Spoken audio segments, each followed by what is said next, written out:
Ayan, oh. May dala akong itatanim na niyog. Kahit mahirap dalhin sa taas, pinagtiyagaan ko.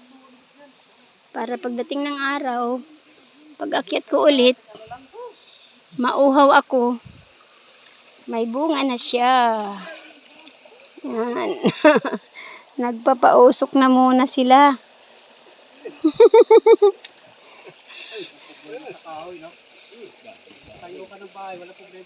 Magtatayo kami doon ng kubo-kubo. Para pag walang pasok, may pahingaan doon. Yan. Bundok talaga yan. Oh, ganda. Ganda magtayo ng duyan dito. Yan.